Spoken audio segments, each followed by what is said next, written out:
Hello students, कैसे हैं आप सब। एग्ज़ाम ख़त्म हो गए हैं हमारे BLLB के, जिनके फर्स्ट सेमेस्टर के थे, जिनके थर्ड सेमेस्टर के थे। अब हम नए सेमेस्टर की तरफ तैयारी कर रहे हैं, क्योंकि नए सेमेस्टर के जो हमारे एग्ज़ाम हैं, सेकंड सेमेस्टर यानी कि हमारे इवन सेमेस्टर जो है, सेकंड है, फोर्थ है, सिक्स्थ है, एट्थ है और 10th सेमेस्टर है, वो जल्दी ही हो जाते हैं। वैसे नॉर्मली हिसाब से देखें तो वो मई में होने चाहिए, लेकिन इस वजह से सेमेस्टर लेट चल रहा है और दिसंबर के एग्ज़ाम भी फरवरी में आपके जाके हुए हैं, तो ये भी लेट होने की उम्मीद है। तो मई के एग्ज़ाम जो लेट होंगे तो वो जून में आपका एग्ज़ामिनेशन फॉर्म आ जाएगा और जुलाई तक आपके ये एग्ज़ाम शुरू हो जाएंगे। तो अब ज़्यादा समय नहीं बचा, इसलिए पढ़ना शुरू कर दें। तो आज हम आपके बीच में एक नया एजुकेशनल लेक्चर लेके आए हैं पॉलिटिकल साइंस का। तो आप सबका स्वागत है मेरे चैनल एजुकेटर ऑफ दिल्ली में। तो आइए शुरू करते हैं। जिन्होंने भी अभी तक कोई मेरे चैनल को सब्सक्राइब नहीं किया, वो प्लीज़ सब्सक्राइब कर दें और कमेंट जरूर करें, क्योंकि आपके कमेंट ही हमें मोटिवेट करते हैं वीडियो बनाने के लिए। और कमेंट के थ्रू आप हमसे कुछ भी पूछ सकते हैं, हम पूरी कोशिश करेंगे आपके हर कमेंट का आंसर देने के लिए। तो आइए शुरू करते हैं। पॉलिटिकल साइंस 4 यूनिट 1 है। ये मैंने पिछली बार इसका एक कवर कर लिया था, यूनिट 1 का एक लेक्चर, और एक लेक्चर आज कवर करेंगे, तो यूनिट 1 हमारी कंप्लीट हो जाएगी। तो write a short note on the independence act. पहला इंपॉर्टेंट क्वेश्चन ये है 1947। Describe the salient features of the Indian independence act 1947। ये दोनों क्वेश्चन पिछली बार मैंने कवर कर लिए थे। आज हम जो कवर करने जा रहे हैं वो कवर करने जा रहे हैं explain the role of the caste in the Indian politics. Write an essay after independence the problem of communalism. Communalism की प्रॉब्लम के ऊपर भी अभी अगला वीडियो में बनाऊंगा, नहीं तो आप इसको खुद से भी कर सकते हैं, क्योंकि कम्युनलिज्म जो है वो हिंदू मुस्लिमवाद ये सब है, जहाँ पे लोग धर्म के नाम पे आपस में लड़ने के लिए तैयार हैं, या जहाँ पे धर्म के नाम पे लोग एक दूसरे के साथ बढ़िया तरीके से रह रहे हैं। तो कास्ट आज हम कवर कर रहे हैं, role of the caste in the Indian politics. Indian politics के अंदर कास्ट का क्या रोल है। कास्ट यानी कि जाति। जाति जो है वो मैंने आपको बता दिया था कि जो इंडिया का सिस्टम है वो वन सिस्टम के अकॉर्डिंग 4 जातियों में बटा हुआ है। तो सबसे ऊपर ब्राह्मण होते हैं, उसके नीचे क्षत्रिय, उसके नीचे वैश्य और लास्ट में होते हैं शूद्र। तो सबसे ज़्यादा जो कास्ट पॉलिटिक्स की जाती थी वो शूद्रों के साथ की गई है, सबसे ज़्यादा सप्रेस्ड इसी कॉम को किया गया है।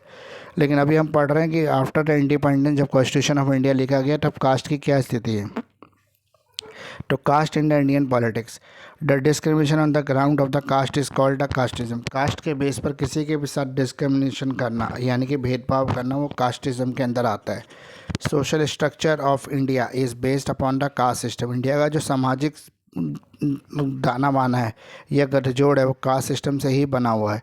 It has affected the several aspects of the Indian society for the centuries. कई शताब्दियों से ये चला आ रही है कास्ट व्यवस्था जो है। Caste plays an important role in Indian politics. Indian politics के अंदर कास्ट जो है बहुत ही इंपॉर्टेंट रोल प्ले करती है। Caste in India are the rent in hierarchical order. अगर हम कास्ट व्यवस्था को देखें तो इंडिया के अंदर जो कास्ट व्यवस्था है वो हायरार्कियल ऑर्डर में है। That means from the highest to the lowest. इसका मतलब ये ऊंची जाति से नीची जाति की तरफ जाती है। Beside voting, the caste is an important factor influence the selections of the candidate in the election. अगर हम चुनावों की बात करें और वोटिंग की बात करें, तो वोट जो है वो भी जाति के हिसाब से ही पड़ते हैं और जाति के हिसाब से ही वोट डाले जाते हैं। फला जाति का अगर मेरा अपना उम्मीदवार खड़ा है तो उस जाति के जितने भी वोटर होंगे वो सब उसी को वोट करेंगे। तो कास्टिज्म एक इम्पॉर्टेंट रोल प्ले कर रहा है इंडियन पॉलिटिक्स के अंदर। आगे, appointment of the ministers, transfer of the public official.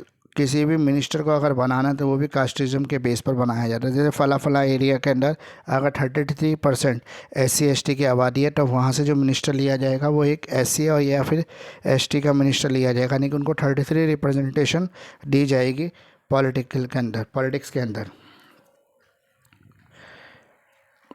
इसके अलावा जो ट्रांसफ़र होते हैं ऑफिशियल्स के, वो भी कास्ट के अकॉर्डिंग किया है। जैसे फला कास्ट की आबादी यहाँ पे ज़्यादा है, तो वहाँ पे अगर ऑफिसर अपॉइंट करना है तो उसी कास्ट का अपॉइंट करेंगे, तो वो इजीली चीज़ों को कंट्रोल कर पाएगा, ऐसा सोचा जाता है। Policy of reservation has given the further impetus to the role of the caste in the politics. Politics के अंदर जो रिजर्वेशन है बहुत ही इंपॉर्टेंट रोल प्ले करती है। कास्ट, ये कास्ट हो गया, कास्ट नहीं है, कास्ट है। Caste plays a very important role in the politics and the voting politics parties select their candidate on the basis of the caste composition in the constituency।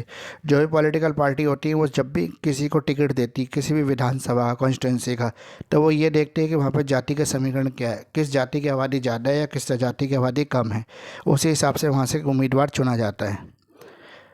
The voting in the election and the mobilization of the political support from top to bottom moves on the caste system। जो caste system है वो ऊपर से लेकर नीचे तक पूरी तरह से इंडियन पॉलिटिक्स को कंट्रोल करके रखा हुआ है, और इंडियन पॉलिटिक्स इसी के हिसाब से चलती है और इसी हिसाब से मोबिलाइज्ड होती है। तो कास्ट जो है बहुत ही इंपॉर्टेंट रोल प्ले करती है इंडियन पॉलिटिक्स के अंदर। Function is a pressure group, जो प्रेशर ग्रुप का फंक्शन भी प्लेस करते हैं पॉलिटिकल जो पार्टीज़ होती हैं वो कास्ट को लेकर। Bargaining is also done in the caste line, caste के नाम पे, जाति के नाम पे बार्गेनिंग भी होती है। लोग अपनी जाति का प्रभाव दिखाते हुए या अपनी जाति की आबादी की मैक्सिमम, यानी कितनी जाति उसकी ज़्यादा प्रभावशाली है, इतने ज़्यादा वोट है, उतना ज़्यादा उसकी बार्गेनिंग पावर जो है पार्टी के अंदर बढ़ जाएगी। कास्ट क्या होता है ये समझ लेते हैं। Social group where the membership decided by the birth, वो सोशल ग्रुप, वो सामाजिक संगठन जहाँ पर जो मेंबर होता है व्यक्ति जन्म से बनता है, उसके बाद उसका मेंबर बनना, मतलब वो ऐसा नहीं होता कि बाद में जाके उसने उसकी मेंबरशिप ले ली उस संगठन की, ऐसा नहीं होता। वो जन्म जिस जाति में लेता है उसी जाति का वो मेंबर बन जाता है। Member of such local group are the endogamous, ये इंडोगेमस होता है, that is they tend to enter into a marital relation among themselves, और यहाँ पे जो विवाह संबंध होते हैं वो भी उसी जाति के अंदर होते हैं। इंटरकास्ट मैरिजेस यहाँ पे अलाउड नहीं होती, यानी कि दूसरी जाति में जाके वो शादी नहीं कर सकता। अब कास्ट हो गया, कास्ट सिस्टम क्या है? A predominant feature of the social structure irrespective system of the status and the hierarchy except the origin of the caste system cannot be traced record of the Indo-Aryan culture contain its first medium of the varna system. अगर हम वर्ण system को देखेंगे कहाँ से पैदा हुआ था, तो पहला जो इसका रिकॉर्ड मिलता है वो आर्यन कल्चर के साथ मिलता है। लेकिन ये आर्यन कल्चर से भी पुराना सिस्टम है कास्ट सिस्टम जो है इंडिया के अंदर, और कितना पुराना है इसकी कोई कल्पना नहीं की जा सकती। कम से कम कहते हैं कि 3 से 4 हज़ार साल पुराना हो सकता है जो है ये कास्ट सिस्टम है। एक्चुअली इसकी एज क्या है ये नहीं पता, लेकिन इतना ज़रूर पता है कि जिसका जो फर्स्ट एविडेंस मिलता है वो आर्यन कल्चर में मिलता है, जो रिकॉर्डेड एविडेंस मिलता है। तो इसी के साथ हमने caste of the Indian politics पढ़ लिया है, ये हमारा पूरी तरह से कंप्लीट हो चुका है। किसी ने भी अगर मेरा वीडियो अभी तक पूरा देखा है और जो है मेरे चैनल को सब्सक्राइब नहीं किया है, तो वो सबसे पहले जल्दी जल्दी मेरे चैनल को सब्सक्राइब कर दें, क्योंकि आपको आने वाले, और बेल आइकन को भी दबा दें ताकि आने वाले वीडियो के जो नोटिफिकेशन है आपको इजीली मिलते रहें और आप मेरे चैनल के साथ जुड़े रहें। तो आपने इतना समय दिया मेरे चैनल को, इसके लिए आप सबका बहुत बहुत धन्यवाद, बहुत शुक्रिया। प्लीज़ मेरे चैनल को लाइक करें, शेयर करें, सब्सक्राइब करें, अपने दोस्तों से भी सब्सक्राइब करें, अपने व्हाट्सएप, कॉलेज के व्हाट्सएप ग्रुपों में भी शेयर करें, और मेरे चैनल के ऊपर कमेंट जरूर करें। कोई भी आपको डाउट है, किसी भी तरह का कोई क्वेश्चन है या किसी भी टॉपिक पे आपको वीडियो चाहिए, तो प्लीज़ कमेंट जरूर करें, क्योंकि आपके कमेंट ही हमें मोटिवेट करते हैं और नए नए वीडियो बनाने के लिए। आपके कमेंट हमारे लिए बहुत ही स्पेशल जगह रखते हैं। आप मेरे साथ मेरे इंस्टा ID से भी जुड़ सकते हैं, एजुकेटर ऑफ दिल्ली के नाम से। मेरे फेसबुक पेज को भी आप लाइक कर सकते हैं, एजुकेटर ऑफ दिल्ली के नाम से।